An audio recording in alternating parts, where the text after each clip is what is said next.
प्रामाणिक समाधान। नमोस्तु गुरुवर। अहंकार, प्रतिकार, संस्कार और परोपकार का क्या महत्व है और ये हमारे जीवन को किस प्रकार प्रभावित करती हैं? अहंकार, प्रतिकार, संस्कार, परोपकार का क्या महत्व, चारों शब्द तो आपने जोड़ दिया, लेकिन इनका एक दूसरे के साथ संबंध नहीं है। थोड़ा सा इसे हमें अलग ढंग से समझने की ज़रूरत है। अहंकार के बारे में सब जानते हैं, अब सवाल है प्रतिकार। कई लोग कहते हैं प्रतिकार अहंकार के कारण होता है, पर ऐसी बात नहीं है। कई बार अपने धर्म की रक्षा के लिए भी प्रतिकार करना पड़ता है, अपने सत्य, अपने अस्तित्व, अपनी अस्मिता की रक्षा के लिए भी प्रतिकार करना पड़ता है, और वो प्रतिकार कई बार हिंसक भी हो जाता है। तो हमें उसको उस तरीके से देखना होगा। और कई बार हमें दुख का भी प्रतिकार करना पड़ता है, हमें दोषों का भी प्रतिकार करना पड़ता है। तो प्रतिकार शब्द अनेक संदर्भ में है और उसे अलग अलग दृष्टि से देखने की ज़रूरत है। अपने संस्कारों की रक्षा के लिए भी हमें बहुत सारी चीज़ों का प्रतिकार करना पड़ता है। तो किस संदर्भ में आप प्रतिकार कर रहे हो? एक प्रतिकार है, एक प्रतिवाद है, इसमें भी बड़ा अंतर है। प्रतिवाद प्रायः आपस में द्रोह उत्पन्न करता है, द्वेष उत्पन्न करता है, पर कई बार प्रतिकार हमारे जीवन को बचा भी लेता है, हमारा ही नहीं औरों के जीवन को भी बचा लेता है। तो सब बातें किस संदर्भ में है, हमें वो देख करके समझ करके चलना चाहिए, तभी हम इन सब का अर्थ ले पाएंगे। और परोपकार वही करता है जिसके हृदय में संस्कार है। नमोस्तु गुरुवर। वर्तमान में प्रचलित लिपियों का क्या इतिहास है? इनका उद्भव कब और किसके द्वारा हुआ था? देखिए, हमारे यहाँ लिपियों का इतिहास बहुत पुराना है। सिंधु घाटी से भी हमें कुछ लिपि मिली। हम ये कह सकते हैं कि मानव सभ्यता की जब से शुरुआत हुई है तब से लिपियाँ हैं, अनेक लिपियाँ हैं और उनका अलग अलग इतिहास है। ब्राह्मी लिपि भारत की प्राचीनतम लिपि के अंतर्गत आती है और इसका संबंध भगवान ऋषभदेव से है। हम सबको पता है कि भगवान ऋषभदेव ने अपनी 2 पुत्रियां ब्राह्मी और सुंदरी के निमित्त अक्षर और अंक विद्या का ज्ञान हमें दिया, और तभी से ब्राह्मी लिपि प्रसिद्ध हुई है, जो बहुत प्राचीन है। नमोस्तु गुरुवर। कहते हैं कि हर बुराई में एक अच्छाई निहित रहती है, ये कथन किस प्रकार घटित होता है? और यदि चोरी करना एक बुराई है तो इसमें अच्छाई क्या है? हर बुराई में अच्छाई निहित रहती है, यह कथन किस प्रकार सटीक बैठता है। चोरी करना बुराई है तो क्या इसमें भी कोई अच्छाई है? हाँ, अगर हम देखना चाहें तो चोरी करना एक बुराई है, पर उससे एक अच्छाई ये है कि अगर चोरी होने लगे तो हमें संग्रह करने से बचने की प्रेरणा मिलती है, ये एक अच्छाई है ना। चोरी करने वाले ने चोरी किया, चोरी करना बुराई है, पर चोरी होना किसी के लिए अच्छाई भी बन सकती है। अब चीज़ों को उस तरीके से देखना चाहिए। मैं चोरी के कर्म को कभी अच्छा नहीं कहता, लेकिन चोरी के घटना घट जाने के बाद यदि कोई व्यक्ति उसमें भी अच्छाई ढूंढे तो इस तरीके से देख सकता है कि ऐसा संग्रह ही क्यों करो जिससे कि कोई दूसरा चोरी करके अपने भाव खराब करे। हर बातों को अलग अलग संदर्भ से लेना, नहीं तो हर बुराई में एक अच्छाई है। कोई मर गया, कहीं महाराज ने तो कहा था हर बुराई में एक अच्छाई है, तो जा कर के उसके घर बोलो बुराई, मर गया अच्छा हुआ। ये आगे पीछे संदर्भ देख करके लेना चाहिए। ये सब सत्यांश है, पूर्ण सत्य नहीं। नमोस्तु गुरुवर। अनाचार के मामलों में क्या लड़कों को हर बार दोषी मानना ठीक है और लड़कों को कब तक इस दूषित मानसिकता का पर्याय माना जाएगा? हमें इस तरह की प्रवृत्तियों पर लगाम लगाना चाहिए और इसके साथ भी इसकी जड़ में जाने का प्रयास करना चाहिए। इस तरह की चीजें हो क्यों रही है, इसके पीछे की मूल वजह संस्कारों की कमी है। लड़के हो या लड़कियां, यदि हम प्रारंभ से उन्हें संस्कारों का पाठ पढ़ाएं, जीवन की मर्यादाओं का बोध कराएं, तभी इस तरह की घटनाओं को रोका जा सकता है। अकेले कानून के माध्यम से इसे नियंत्रित नहीं किया जा सकता। इस तरह के लांछन भी लगते रहेंगे और इस तरह की घटनाएं भी घट रही रहेंगी। तो इस तरह का लांछन लगना भी गलत है और इस तरह की घटनाएं घटित होना भी गलत है। ये दोनों बड़े निंदनीय और घृणित कृत्य हैं। हमें इससे बचना चाहिए, समाज को बचाना चाहिए। पर विडंबना ये है कि संस्कारों की रक्षा की कोई प्रेरणा ही नहीं है, न आज की शिक्षा पद्धति में, न आज के सामाजिक परिवेश में। पारिवारिक पृष्ठभूमि भी आज लगभग बिगड़ने लगी है। आधुनिकता के नाम पर हर वह काम हमारा अंग बनने लगा है जो कतई उचित नहीं है। इनकी तरफ हमें ध्यान देना चाहिए और इस तरह की प्रवृत्तियों से बचना चाहिए, सभी को बचाना चाहिए। नमोस्तु गुरुवर, ऐसा कौन सा उपाय है जिससे गलत सोच को सुधारा जा सके? गलतियां और गलतफहमियों को सुधारने के लिए गलत सोच को सुधार ले। गलत सोच सुधरिए तो सब कुछ ठीक हो जाए। सोच को बदलने के लिए कुछ अच्छे माध्यम हैं। अगर आप अपनी सोच अच्छी रखना चाहते हैं तो सबसे पहली बात, आप सत्संग करें। सत्संग सोच में बदलाव का बड़ा प्रबल आधार है। अगर हम अच्छा सत्संग करते हैं उससे हमारी सोच की स्थिति बदलती है। दूसरी बात, हम अच्छा स्वाध्याय करें। ऐसे लोगों के जीवन चरित्र को पढ़ें जिससे हमें सकारात्मक प्रेरणा मिलती हो, तो ये हमारे सोच के बदलने में बड़ा कारण बनेगा। तीसरी बात, हम थोड़ा स्वात्म चिंतन करें। नियमित अपना चिंतन करने से, अपनी समीक्षा करने से अपने गुण दोषों को समझने की क्षमता आती है। और चौथी बात, ध्यान करें। भावना योग भी इसमें एक सबल निमित्त है। यदि इन्हें अपनाते हैं तो आपकी सोच में आमूल चूल परिवर्तन होगा। सोच का परिवर्तन किसी के कहने मात्र से नहीं होता। ये तब तक तभी संभव है जब हम उसके लिए दृढ़ संकल्पित हो जाएं और वैसा प्रयत्न शुरू करें। नमोस्तु गुरुवर, आंखें खोल के भगवान का दर्शन करता हूँ तो दृष्टि भटक जाती है और बंद करके करता हूँ तो विशुद्धि बढ़ती है। तो भगवान का दर्शन आंखें बंद करके करना चाहिए या आंखें खोल के? देखो, ना आंखें खोल के करो ना आंखें बंद करके करो। आंखें खोलने के लिए दर्शन करो, अंदर की आंखें खोलो। और आपने पूछा है कि जब मैं आंखें बंद करके करता हूँ तो मेरी विशुद्धि बढ़ती है, तो इससे अच्छी बात क्या है? आप अपने अनुभव को तवज्जो दीजिए, औरों की सलाहों में मत भटकिए। जिसमें मन अच्छे से लगे वो कार्य करना चाहिए। हम लोग महावीर अष्टक पढ़ते हैं, उसमें एक वाक्य बार बार दोहराते हैं, महावीर स्वामी नयन पथगामी भवत में। हे भगवान, आप मेरे नयन पथगामी हो। तो ये भक्ति का एक तरीका है। तुलसीदास जी ने बड़ी अच्छी बात लिखी, जिससे लगता है कि आंखें बंद करके भक्ति करने में जो आनंद आता है वो खोल कर करने में नहीं आएगा। नैनन की करी कोठरी, पुतली पलंग बिछाए।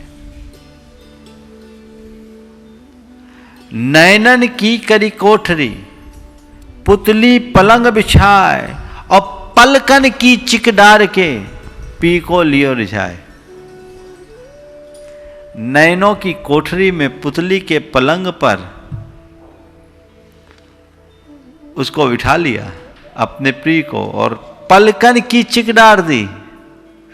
पलकन की चिक डार के यानी दोनों पलकों को बंद करके प्रिय को लियो रिझाए। तो ये एक तरीका है। इसलिए आप जिस भक्ति भाव से अपनी वंदना करते हैं वैसे ही करते रहिए। और वाक्य फिर से दोहराऊंगा, ना आँख बंद करके दर्शन करें ना खोल करके करें, आंखें खोलने के लिए दर्शन करें। नमोस्तु गुरुवर। कहा जाता है कि अहिंसा को समझे बिना जैन धर्म को नहीं समझ सकते। तो जैन धर्म में अहिंसा का इतना महत्व क्यों है, और क्या गांधी जी ने जैन धर्म से प्रभावित होकर ही अहिंसा का मार्ग अपनाया था? बिल्कुल सही बात है। अहिंसा को समझे बिना जैन दर्शन को समझ ही नहीं सकते, क्योंकि अहिंसा तो जैन आचार का प्राण तत्व है। सब कुछ अहिंसा के लिए है, और अहिंसा का जितने सूक्ष्म स्तर से विवेचन और पालन जैन धर्म में है, उतना अन्यत्र कहीं नहीं। आपने गांधी जी के विषय में पूछा है कि गांधी जी ने अहिंसा का मार्ग जैन दर्शन से ही प्रभावित हुआ। अरे भारत में अहिंसा का प्रचार ही जैन दर्शन के कारण हुआ। वैदिक युग में हिंसा की प्रवृत्ति हुई, पर जैन धर्म का ये प्रभाव हुआ कि उपनिषदों में व्याख्या बदल दी गई और अहिंसा का प्रवर्तन हुआ। अहिंसा मूलक आचार सहअस्तित्व मूलक जीवन जीने का आधार है, जहाँ सभी को अपने समान देखने की भावना भाई गई है। आया तुला पयाशु, सभी को अपने समान देखो, सबके प्राण समान है ऐसा समझो, सभी आत्माएं समान है ऐसा समझो, और खुद जियो औरों को जीने दो। यह अहिंसा का मूल मंत्र है। इसलिए ये कहें तो अहिंसा जैन धर्म का, जैन आचार का प्राण तत्व है, तो कुछ भी असंगत नहीं है। और समीक्षकों ने इस विषय पर काफ़ी विस्तार से लिखा है। रामधारी सिंह दिनकर ने संस्कृति के 4 अध्याय में इस बात को बहुत अच्छे से व्याख्यायित किया, और ये कहा कि भारत में सहिष्णुता और सहअस्तित्व का अगर मूल आधार दिया है तो जैन धर्म ने दिया है। सहअस्तित्व की भावना अहिंसा से बलवती होती है, और वैचारिक सहिष्णुता को अनेकांत पुष्ट करता है। और उन्होंने इस बात को और उल्लिखित किया, अन्य समीक्षकों ने भी लिखा कि अन्य वैदिक ऋषियों के बाद उपनिषद काल में जो अहिंसा का प्रचार हुआ है, वो जैन धर्म के बढ़ते हुए प्रभाव का ही प्रताप है। नमोस्तु गुरुवर। श्रमिकों के पेट खाली हैं और मौका परस्त पेटी भरने में लगे हैं, तो इस कलिकाल में क्या सारी संवेदनाएं खत्म हो चुकी हैं? देखिए, जो लोग ऐसा कर रहे हैं वो इंसान कहलाने के लायक नहीं है। ये मनुष्य के रूप में राक्षसों की भांति जीवन जी रहे हैं। ऐसे दौर में जब पूरी दुनिया एक बड़ी विभीषिका को झेल रही है, और ऐसे समय का गलत फायदा उठाना मनुष्य का सबसे निकृष्ट उदाहरण है। ये बड़ा पतन है, हमें इससे रोकना चाहिए, और ऐसे लोगों को अपने तरीके से सबक सिखाना चाहिए। मैंने अपने तरीके से शब्द का प्रयोग किया, यानी अहिंसक रीति से, उनके प्रति आक्रामक बनकर नहीं, उनके प्रति हिंसक बनकर नहीं। हालांकि इतिहास बताता है जब जब इस धरती पर इस तरह की त्रासदी हुई है, और उस घड़ी में जिन लोगों ने इस तरह का कृत्य किया है, वे जनता के टारगेट बने हैं। हमें इसके विरुद्ध दूसरा भी उदाहरण मिलता है कि ऐसी विपदा की घड़ी में लोगों ने औरों के सहयोग के लिए हाथ बढ़ाया है, तो वो सुरक्षित रहें। आज के संदर्भ में एक घटना मैं बहुत ज़रूर सुनाना चाहूँगा, और ये घटना एक प्रेरणा होगी पूरे दुनिया के लोगों के लिए कि इस मानवता पर आए इस त्रासदी की घड़ी में हमारा दायित्व क्या होता है। एक गांव में 3 वर्षों से भयंकर अकाल पड़ रहा था, कुछ भी अनाज नहीं था, लोग दाने दाने के लिए मोहताज हो गए थे। एक सेठ के पास 200 बोरा अनाज था। उसने अपने परिवार के लोगों से कहा कि इस धरती का हम पर बड़ा ऋण है, हम आज जो कुछ भी हैं इसी धरती के बल पर है। हमने इसकी मिट्टी का अनाज खाया है, यहाँ का पानी पिया है, इसका ऋण है, और इस घड़ी में कुछ ऋण चुकाने का दायित्व तो हम सब पर आया है, हमें निभाना चाहिए। परिवार के लोगों ने कहा क्या चाहते हैं?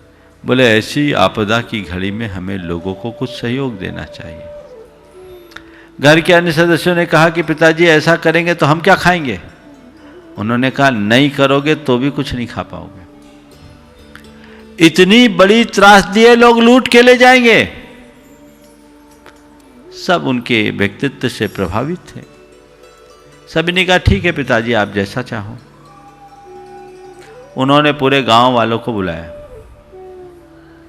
और कहा देखो भाई, काल बड़ा भयानक है, सबको पता है इस दुष्काल का प्रभाव कितना खतरनाक है, और ऐसे इस दुष्सम स्थिति में हम लोगों को बहुत संयत होकर रहना पड़ेगा।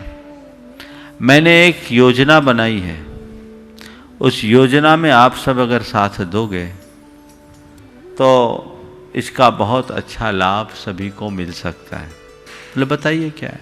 बोले देखो भाई, मेरे पास 200 बोरे अनाज है, इसमें से 100 बोरा अनाज मैं एक तरफ रखता हूँ, 50 बोरा अनाज मैं यहाँ रखता हूँ पूरी बोनी के लिए, क्योंकि मुझे लगता है कि इस 50 बोरे अनाज की को सुरक्षित रख ले तो पूरे गांव के बोनी के काम में आ जाएगा। 50 बोरा अनाज मैं अपने और अपने परिवार कुटुंबी जनों के लिए सुरक्षित रखता हूँ, और ये जो 100 बोरा अनाज है, इस अनाज को तुम लोग ले जाओ, आपस में थोड़ा थोड़ा सब बांट लो, और देखो अब अभी 3 महीने और आगे बरसात के 4 महीने और 6-7 महीने हमें इसी 100 बोरे में काम निकालना है। देखो हमारे पास अब और कुछ नहीं है, ये हम जो अनाज है इसका 3 महीना प्रयोग करो, और बोनी के बाद जब तक फसल पककर तैयार ना हो तब तक करो। सब लोग उनके प्रति कृतज्ञ हो गए। बोले सेठ जी आप महान हो। 100 बोरा अनाज से थोड़ा थोड़ा लोगों को दिया गया। लोग कृतज्ञता भरी दृष्टि से उनका सम्मान किए और बड़े खुशहाल रहे। और उसके बाद उस सेठ के घर में कुछ लोग डाका डालने के लिए आए। पूरे ग्राम वासियों ने उसके लिए डट कर लोहा लिया और सेठ को बचा लिया। तो ये है मानवता का एक उदाहरण। संकट की घड़ी में उसने अपने देशवासियों के, अपने गांववासियों को सहायता किया। गांववासियों ने उसके लिए अपना जान लगा दिया। अगर उस घड़ी में संग्रह करके रखोगे तो सबसे पहले लोग लूट खसोट करेंगे। तो ऐसे समय में लोग, एक तरफ तो लोग हैं, मैं देख रहा हूँ, लोगों के लिए खाना खिला रहे हैं, अन्य प्रकार का सहयोग दे रहे हैं, राशन पानी पहुँचा रहे हैं, और एक वो आदमी है जो ऐसे समय का गलत फ़ायदा उठाना चाह रहा है। ये कतई उचित नहीं है। हमें इस तरह के लोगों की मनोवृत्ति को शांत करना चाहिए। नमोस्तु गुरुवर, ऐसा क्या करें कि जब तक मौत ना आए तब तक जिंदा दिली से जिएं और मौत के बाद लोगों के दिलों में जिंदा बने रहें? तो मैं तो कहता हूँ, लंबी जिंदगी जीना चाहते हो, लंबे समय तक जिंदा रहना चाहते हो, तो लोगों की निंदा से परेशान मत हो। निंदा कोई कितनी भी क्यों ना करे, हमें उनसे रंच मात्र प्रभावित होने की कोई आवश्यकता या अपेक्षा नहीं है। हमें अपना लक्ष्य देखना चाहिए, हमें अपनी दृष्टि अपने ध्येय पर होनी चाहिए। ये स्वाभाविक है कि जो गुणवान होता है लोग उसकी ही निंदा करते हैं, गुणहीन की कोई निंदा नहीं होती। तो हम इन सब बातों को भूलें, सकारात्मक सोच रखें। कोई कितनी भी निंदा करे, हम उससे प्रभावित ना हों तो हम अपने जीवन को बहुत बेहतर बना सकते हैं।